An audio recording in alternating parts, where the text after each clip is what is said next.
Hey everybody, this is Shannon, the Psychic Cowgirl. You are tuning into my podcast, which offers practical wisdom, insights, and tools to connect you to the universe, to connect you to your inner guidance, to connect you to your soul and empowerment. All the good stuff. You will gain clarity, confidence, and if you have some intuition happening or psychic experiences happening, I will help you feel less weird about it. I can help you gain a deeper understanding of why, how it works for you. You are going to understand yourself better. You will have more self-awareness, emotional intelligence, and your life will make more sense. We can do this. You can connect with me on social media platforms. Just search up Psychic Cowgirl. I do have a free energy shift offering, and I do it on Thursday evenings. I often have a poll beforehand to see where everybody's at and which one would be better, so check that out. It is super powerful, and it does have some amazing results. So let's chat. I am super excited on the podcast today because I've been thinking about guests. And so I'm very delighted to tell you that my first guest is Nancy Dewald, and she has Lead Up Training and Consulting. And we are going to talk today about one of her programs, which is called Working Genius, which I got to tell you really clarified some things for me. And I can't say enough good things about it. So, hi, Nancy. Hi, thanks for having me.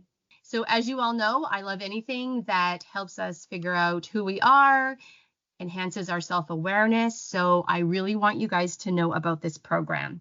So, Nancy, how about you give us a little explanation of it, and then we'll go into the gritty details of what happened with me in it.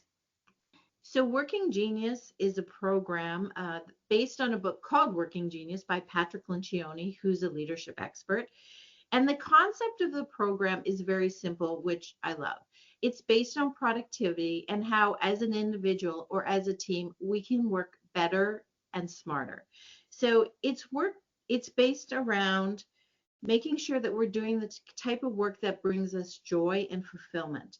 In fact, it points out that burnout in the workplace or even as individuals isn't about having too much work to do. It's about doing the wrong type of work.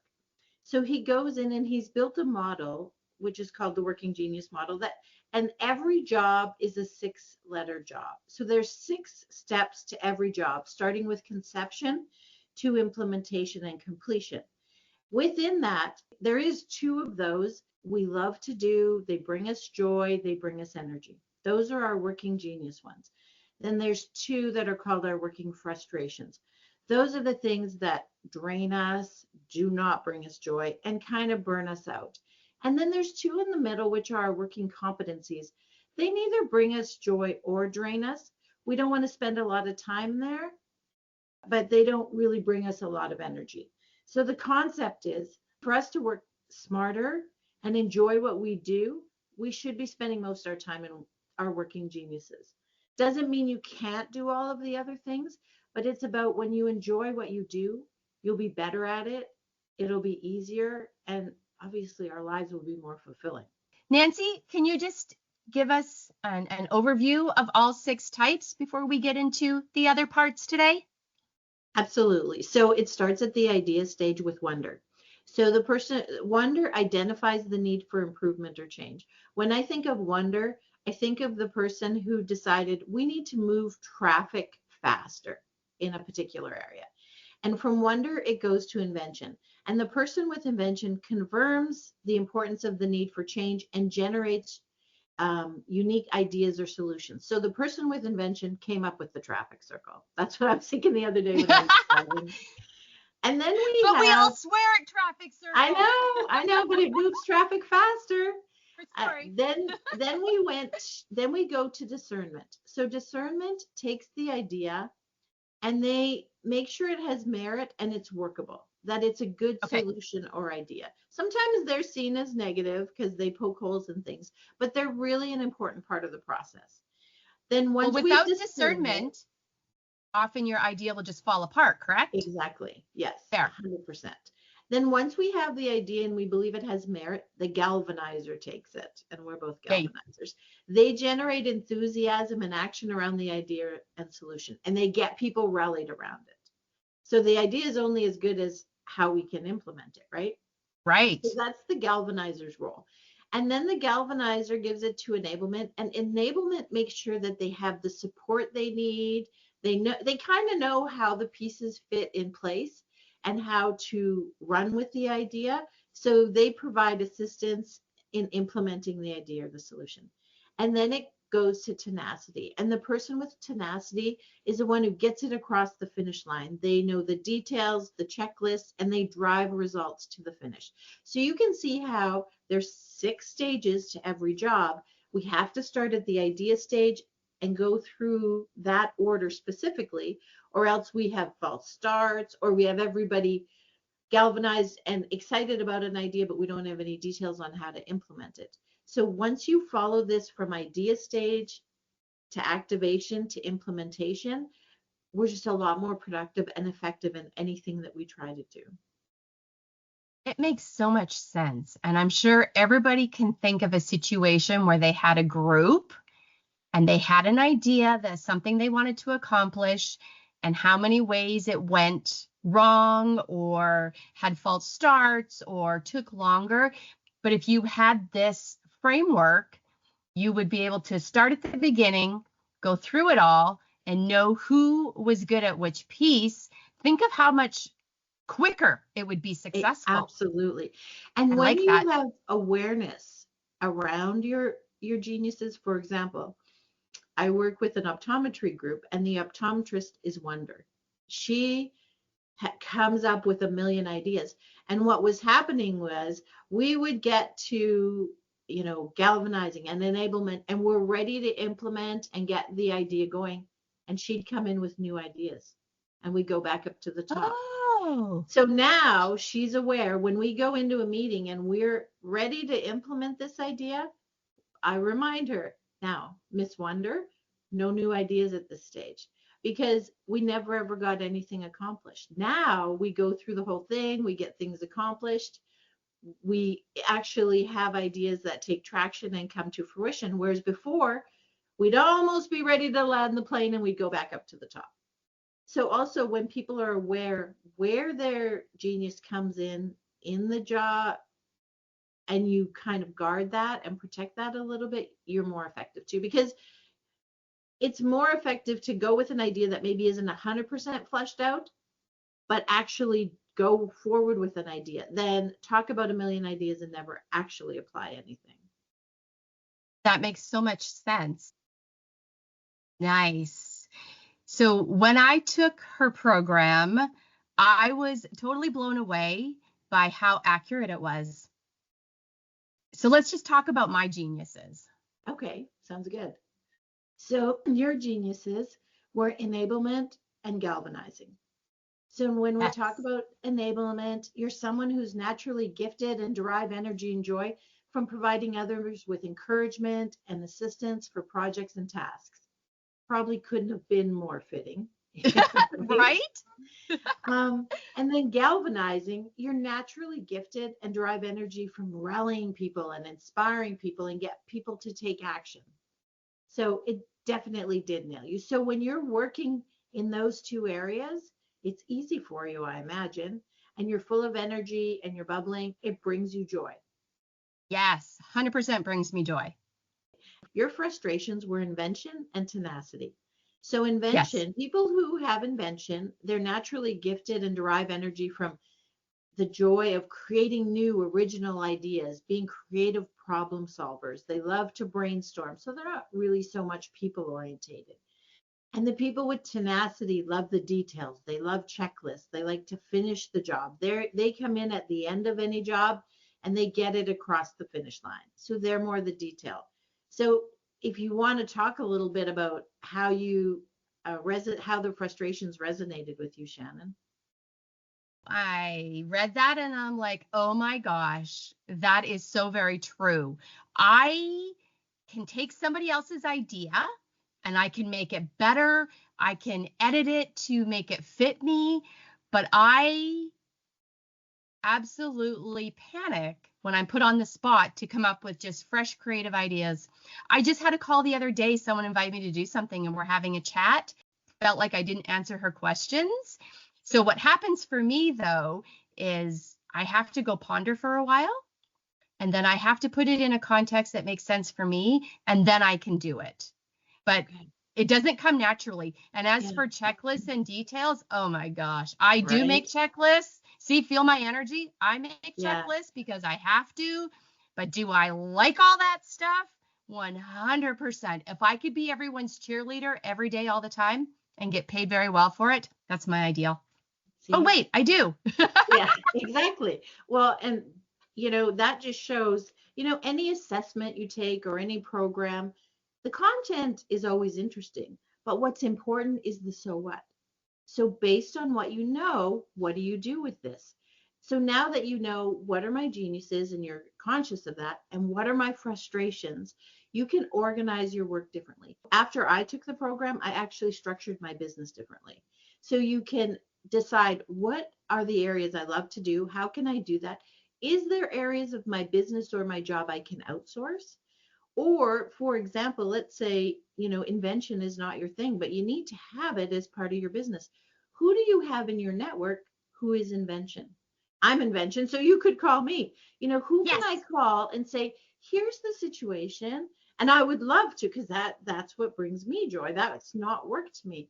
So different things that you can do based on what you know. Can I outsource it?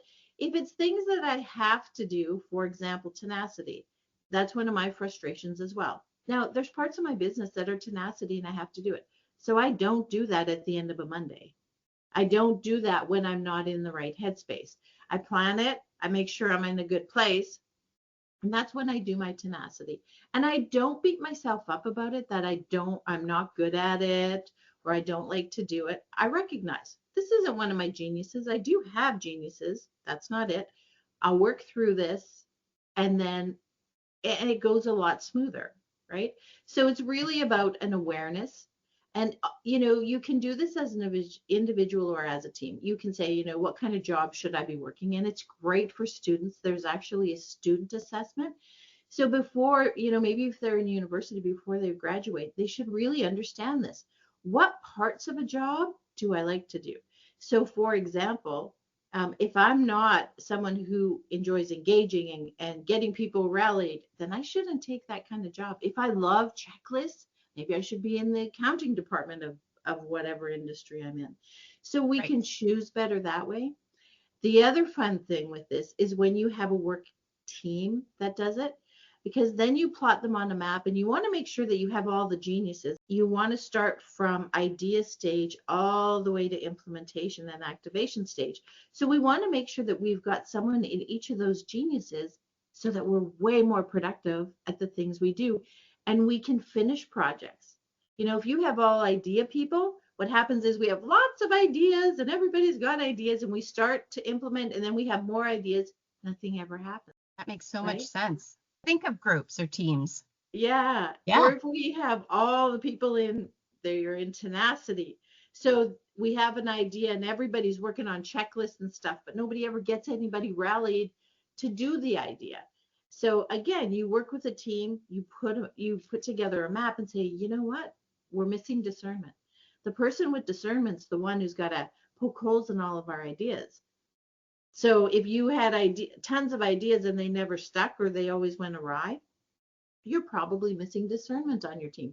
So what do we do to find somebody who can discern? Do we have a list of questions we would ask? Is there someone we can bring in? So it's really, I like to set the program up. Let's find out the information. Let's talk about it. Let's understand it. So we have that self-awareness. But the so what do we do differently, or how do we use this, is what's really important in this program, and any program, I imagine. Yes. Yeah, but I also like the simplicity of it. Like, it's a very simple concept. So I also am certified in some other programs, DISC and stuff like that. And some of them get very complicated. They're all useful and then interesting, but this is simple and easy to execute. The simple part of this is what really made my heart happy, because I like simple, because you can take all those assessments. We all know about them.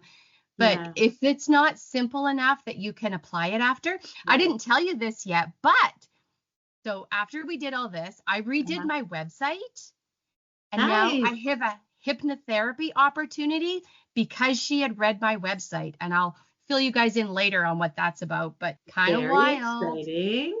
Very exciting. It is. It was really cool because she said, well, I read your website and you intrigued me. And I'm like, yes, because I edited it to like match what I am good at. I Yeah. am good at cheerleading. I am good at all of that. And the other thing that I found after, doing this program with you, so I went to a group setting where I took some training. And normally, when I go to this type of thing, because of my genius, I usually end up supporting and coaching other people Right. and then get annoyed after because I paid the same kind of money that they did. But why am I helping them succeed? Like, why am I spending my energy with that? Does that make sense? Yeah, that does make sense because you're an enabler. So you want to make Yes. sure that you're taking care of everybody. And that was really great awareness. That's a great example of so what. So when you go and you need to do development or something for yourself, you need to be aware that, okay, this time is for myself. And my tendency is to take care of everybody else. So I need to, put some boundaries up. That's great. Wow, that's a great Big, example. big boundaries. And then of course, situations arose, and I'm like, is this actually going to help my learning, or am I, falling into my old patterns? And it was easy to see it. And I'm like, yep, nope, not doing that. Thanks anyway. I'll support you. I'll have compassion for what you're going through, but I'm not going down that road because this is about me to learn. And I actually said no to some things in the group because of that. And I That's wouldn't great. share sometimes because of that. It was super, super powerful.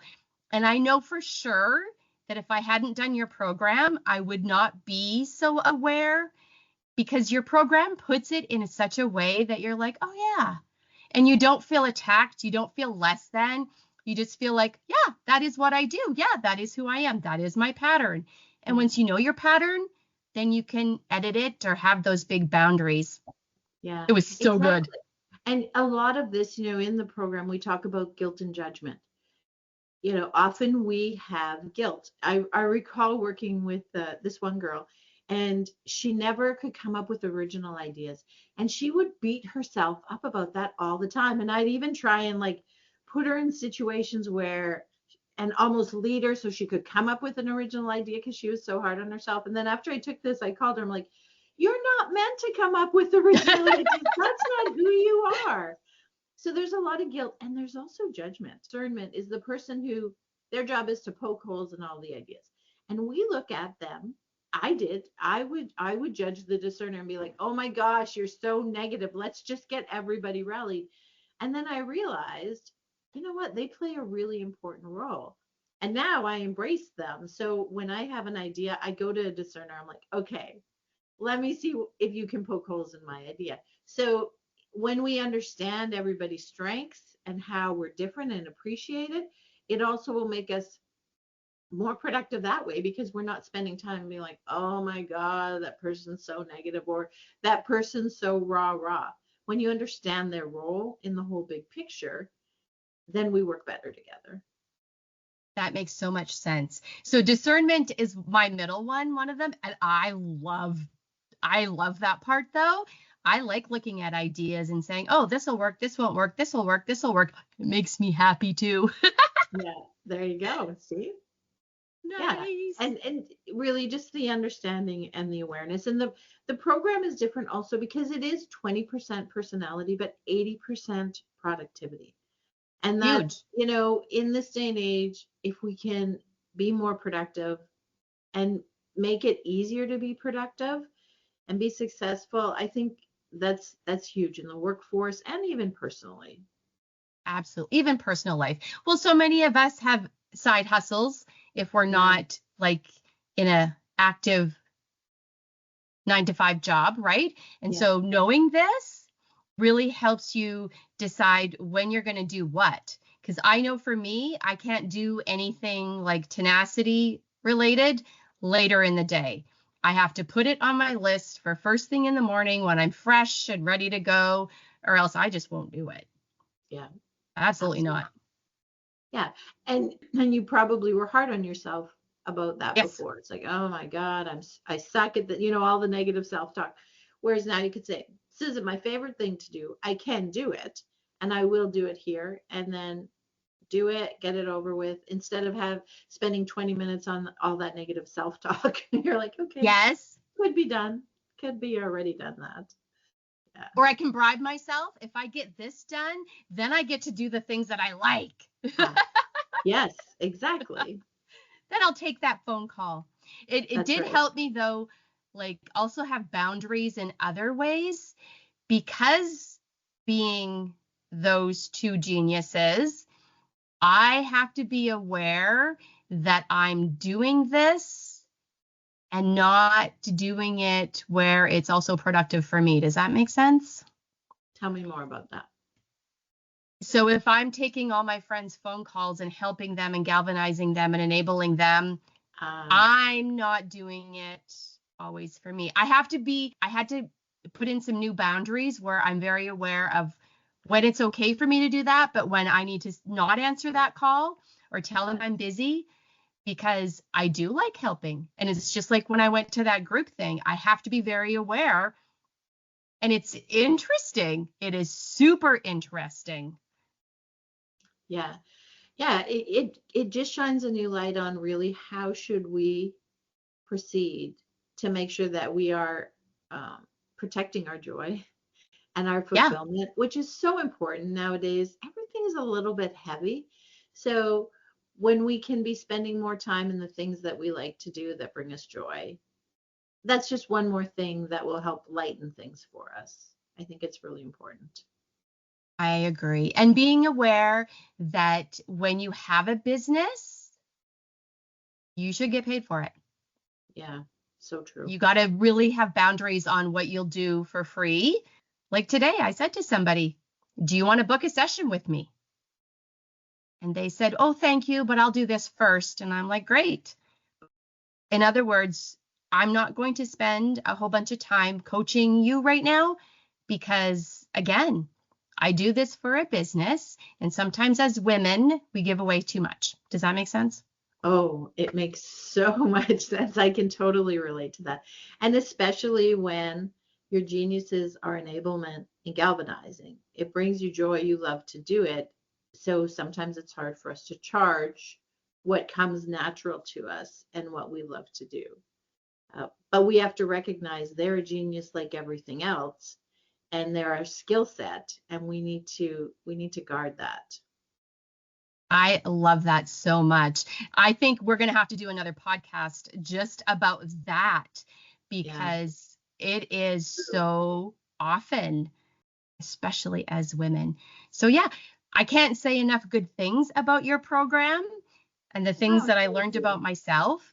And because I deal in energy so much, but this put things into words so that if I'm trying to explain to somebody something, I have this new Vocabulary, if thing. you will, Yes. right? Yeah. Yes. And I also encourage people, like, if you're interviewing, this is great insights to use in a job interview, right? There's always the question, what's your greatest strength? What's your opportunity? It's like, oh, how do you answer that? But now you could say, you know what?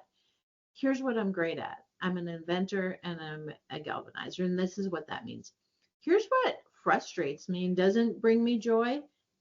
Tenacity, checklist, details. So it's a very insightful way to answer a question like that, and not have it come across as, it's not that you can't do it. Everybody can probably do all of them, but what brings us Right. joy, and what brings us joy, we're going to be good at, and we're going to enjoy doing it.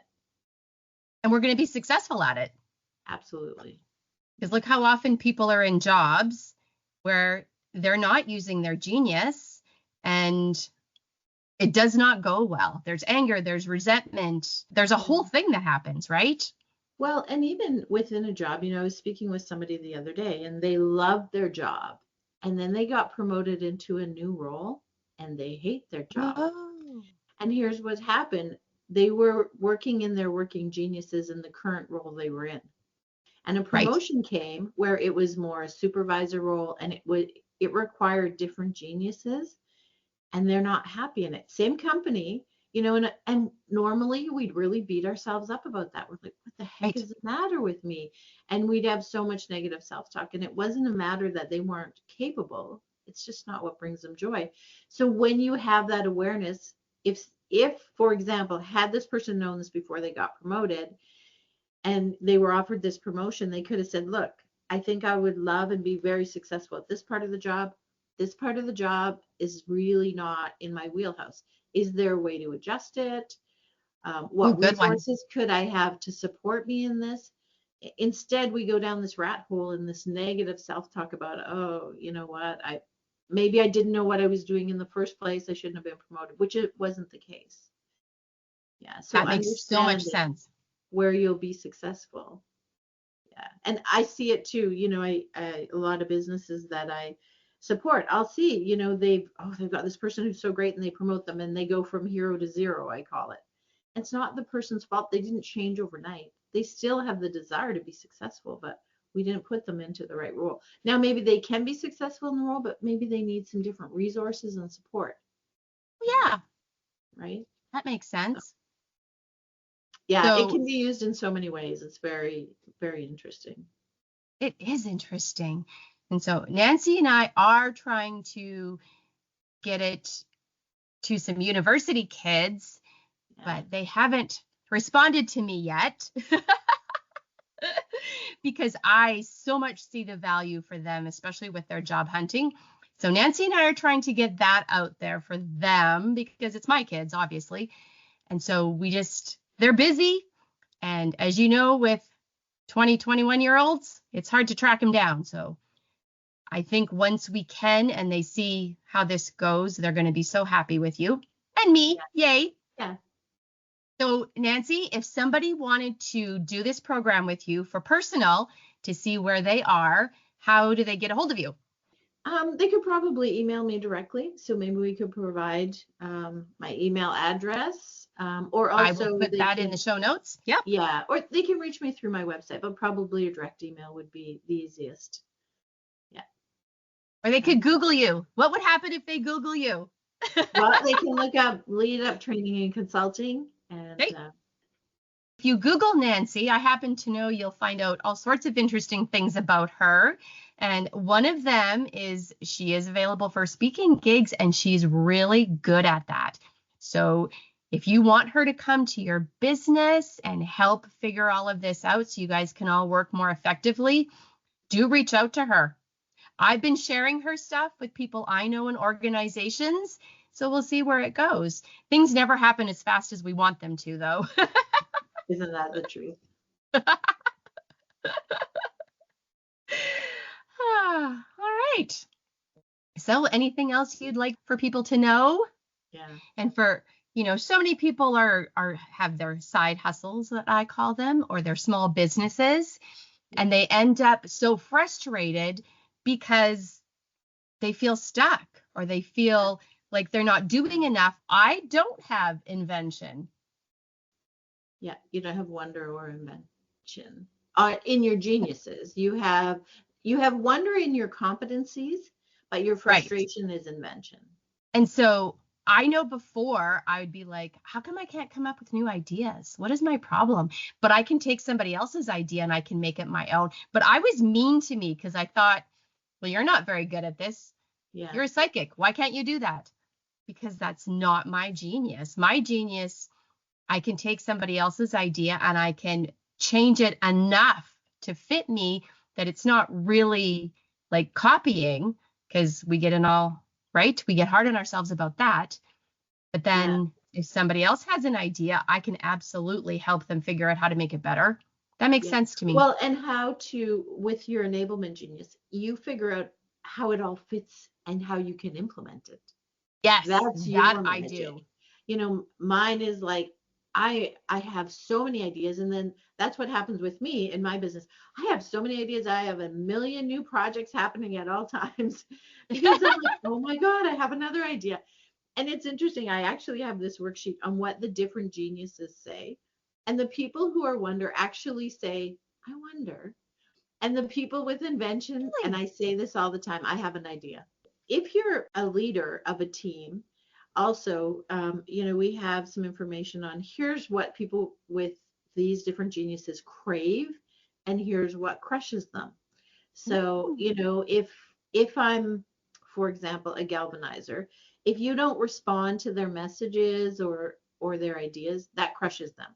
You don't have to agree Yes. with them, but you have to respond to them. You have to acknowledge them, right? Whereas, I'm discernment, excuse me? they don't care. So it's also kind of like a little cheat sheet for your team on how you can lead them a little bit better and keep them motivated, recognizing their geniuses.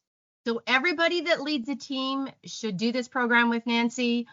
Everybody that has a small business, you should do this program with Nancy because it will help you understand you and you're automatically going to be more successful. There's been a few things that have come up because I switched my patterns or what I was thinking I had to do. Yeah. Very nice. When you reach out to me, if you mention the podcast, I'm sure there'll be a special pricing for anybody, any of these listeners, because I know they must be special if they listen to your podcast. Aw, yay. Very good, very good. Yay. Awesome. A little laughter yoga in there. Okay.